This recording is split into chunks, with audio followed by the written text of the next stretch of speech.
Hello, and welcome to A Slice of Pie. I don't know why I'm speaking like this. How's it going, guys? This week has been crazy for me. I've literally had 3 days of work in which I have regretted my existence. That's how bad they were. So I really haven't got too much done on the channel, but I have 2 days off, thank God, in which I don't have any obligations. So things will happen. I mean, I can say one thing: I need to work on the textures for the main character of my video game, and maybe I'll be able to finish Pie-chan. Maybe. That being said, I did finish Nova. Well, for the most part. I'm still waiting on my cables from CableMod. It's been, at this point, 5 weeks since I ordered, so it has definitely been a while, and I'm still waiting, and that's all that's left to finish the build. So, yeah. Where is it, CableMod? I need my cables. Other than that, there is a little animation in this video. It took like an hour to render. Actually, no, it didn't take an hour to render, but it actually has ray tracing. That was sort of not a joke. There really was legitimately ray tracing in it, but the animation is actually to go along with something we're going to talk about, because I am going to be kind of deep diving a little bit onto one of the things that is happening in the tech news this week, and I'll save that for last because it seems like I've pretty much got what's going on in the future with that. So I'm gonna stop yammering, because we do have some news in the video game space and some in the tech news space, and I'm gonna use the rest of the time on that. So, video game news. I like indie games. I like indie games a lot. I'm an indie developer, so of course I like indie games. But Nintendo loves indie games because they host a special Nintendo Direct just for Nintendo indie games, or Nindies as they're called. And usually the Nindie Direct is just a bunch of neat, and okay, that looks like I can play that. This time they kind of blew us out of the water. Like, I'm not even joking when I say this. This was easily the best Nintendo Indie Direct, and they've been doing this since the Switch, so they definitely had time to perfect this. They opened with Cuphead, which is a huge deal because Cuphead is a Microsoft exclusive. If I remember correctly, it's co-published by Microsoft Studios, which means that there is no reason that Cuphead should be on the Switch, other than the fact that Microsoft, for some reason, is getting along with Nintendo pretty well lately. I will say, I'm pretty sure we're gonna see at E3 some more stuff between the two companies, and I'm kind of excited for the prospect of Banjo-Kazooie being on the Switch. I'm calling it now. Banjo-Kazooie 3. Banjo-Three. That sounds so bad. Do not use that, Rare. Another game that was pretty awesome in the Direct was a game called Rad. And immediately I was like, if this is not 90s inspired, it will not be rad enough. That being said, after watching the trailer, I felt the urge to buy a can of Surge and watch 90s cartoons on Nickelodeon. Actually, they're on Verve now. But still, I digress. It was a good name to art style, for sure. You play as a radioactive teenager who can mutate to solve, it looks like it's a top-down dungeon crawler kind of a thing. It is interesting looking, and I probably will pick it up, to be completely honest. We also got Master Blaster Zero 2. Now, I did play Master Blaster Zero on my Switch. That game was just, it came back from the dead and was like one of the first really good games to have on the Switch. Now, there's a sequel, and yes, please, I want. So, we also got a new Zelda game, and I'm not even joking. We really do have a new Zelda game. and a new Crypto the Necrodancer. It's called Cadence of Hyrule, and it's a Zelda game using the gameplay style of Crypto the Necrodancer. Link's in it, Zelda's in it, I'm guessing her name is probably Cadence, is in it. So yeah, it's going to be awesome, and I am looking forward to that one as well. And then to kind of like wrap up Nintendo news, this happened a little bit later, but Nintendo actually showed us what Labo VR is going to look like, and I'm intrigued.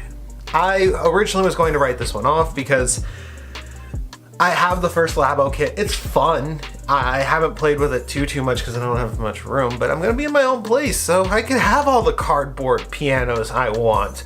The cardboard piano, though, is pretty freaking awesome. That being said, I do want the car one. I don't really care for the giant robot, but the car one looks cool too. I digress.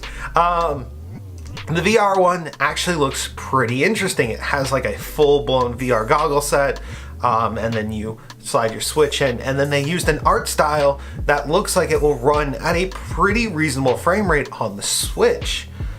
That also being said, from what I can tell, they experimented with haptic feedback, or not really haptic, but they forced feedback with a lot of the different things that you can create. The bazooka apparently has a very nice trigger to it. The pedal fan thing is like a gust of wind blowing in your face. It is a very interesting concept, and it's taking a lot of the more elaborate features of the amusement park 3D rides and things of those natures and trying to like make a home version of it.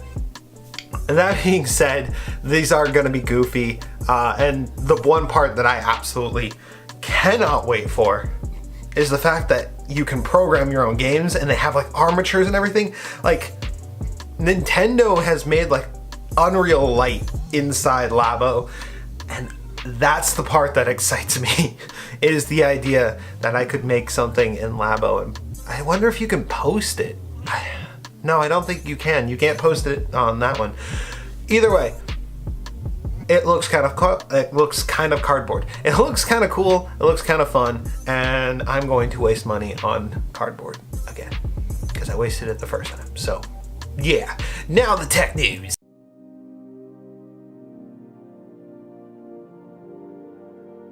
Tech news. So, we're gonna actually talk about quite a few GPU bits of news because we got Intel, Nvidia, and AMD in the news when it comes to their GPUs. And to start off, I'm actually gonna hold up a card that now has ray tracing. Well, not quite yet. April, it will have ray tracing enabled on Pascal, the 1070 and above. This is the GTX 1080, as it says right there, which means I can actually do a video on time when it's relevant. Yeah! I am actually kind of curious to see what happens when I shove this into Nova, and I kind of would have a couple videos to do, especially because the 1080 and the Vega 64 are more or less equivalent to one another. And it would be kind of fun to see the compare and contrast the differences. But I digress. I now own a card that can ray trace. That's going in the title. I'm going to set you down gently because you are more expensive than the Vega card these days. Okay, Intel actually showed off what their graphics cards might look like, and it looks kind of like an AMD card. Which isn't surprising since most of the talent designing their cards came from AMD. Ironically and unironically, I really do think the Intel cards are going to perform more like Vega than they are to the GTX cards. But that's just because Intel's wording definitely seems to mirror that of the Vega architecture. And plus, the people who made the Vega cards are the ones at Intel. But it is fairly cool to see.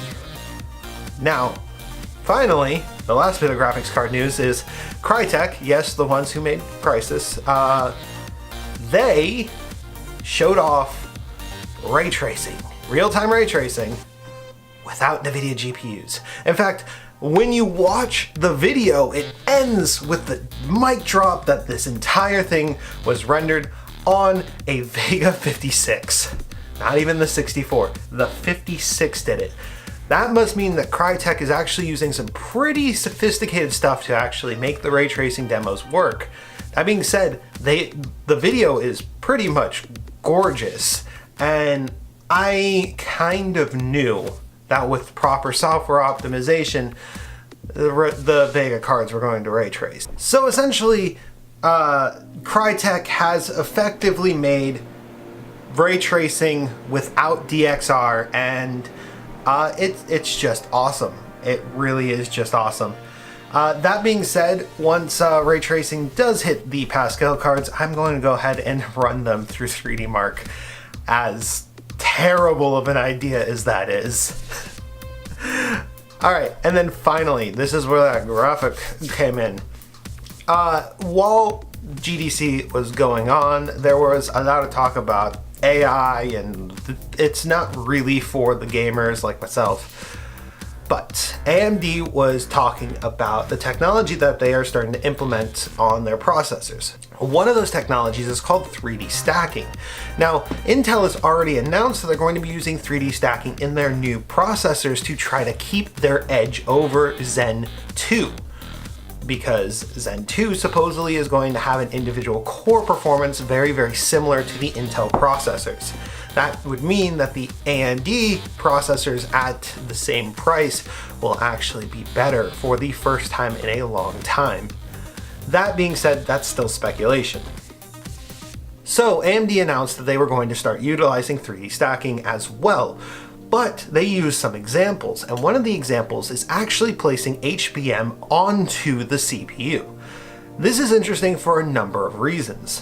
One of those reasons is HBM would render RAM itself limited in use, because HBM is, by its very nature, RAM. It's high bandwidth memory. So if you had 16 gigabytes of HBM on your processor, why would you need 16 gigabytes on your motherboard? That being said, I don't really see that as its true use. In fact, the graphic that I've created is what I honestly think is the end goal. With this graphic, you can see I have taken the concept of the Ryzen Zen 2 die, and I shoved the Vega chip in there. And the reason I did that was because Vega uses HBM2 as it stands. So because the AMD Vega cards use HBM, and because APUs could be set up very similar to this in the future, which is something that I said earlier, we could actually see an APU with its own RAM. And that would correct one of the biggest issues with APUs today, that any system using one is going to have to front load their memory because you lose the graphics card memory. That being said, you also will have much higher speeds with HBM, which would be more ideal for graphics processing. That's exciting. To me, all of that is exciting, because I would love to build an APU system that literally trumps my gaming PC that I created when I first started building PCs. But I digress. Awesome stuff all around, lots of cool tech, lots of cool computer stuff, and lots of awesome video games. Thank you guys for watching. If you enjoyed watching this video, you can leave a like, comment, subscribe. Starting soon, I'm gonna have to start packing up the set and getting it ready for moving. And yeah, I'm not ready. So thank you guys again. Wolfie out.